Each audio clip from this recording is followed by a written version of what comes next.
estava um honor que nós me pora fazer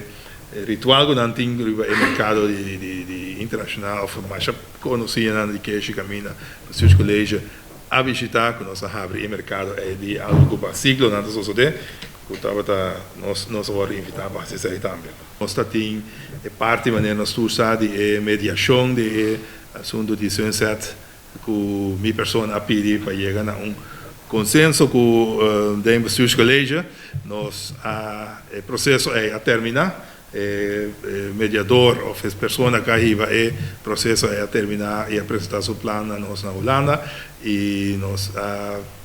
atender aí nós temos que atender ainda por exemplo de uma mais detalhe arriba e lo vini back a tempo com mais informação arriba aí. Pelo que trata minha pessoa me estava ter cita também com onde promessa cita não estava com fundação explica essa que maneira ta conhecida é organização que está ali na Holanda na vanguardia para o idioma papiamento e que está dando nós também sostém de nosso trajeto de reconhecimento de papiamento. Onde outro coisa estava é a acolhida de muita Best for Kids, o programa e estava ter trajeto estava cana, net para mim que nós chega, caminha de tour 3 islas e projeto-leaders nang e gente nang diretor nang envolvido nessa aqui, estava ter nang simang de trabalho e ela culmina em dia caminha com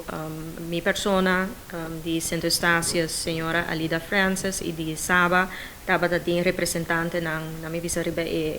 parte de estuurgroep para nós ter nos dia de trabalho caminha com o tópico nang primordial estava ter assunto de continuação de programa Best for Kids,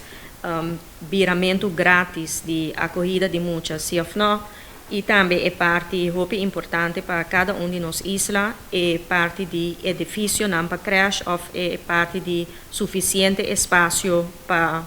muita não por bem creche ou acolhida de muita. Ana dia aqui de mês estava tem para o que trata é pida de acolhida de muita grátis, de mês aceita tópico não conosco como boneiro, nós tem anos da pleita pé ou brinca pé.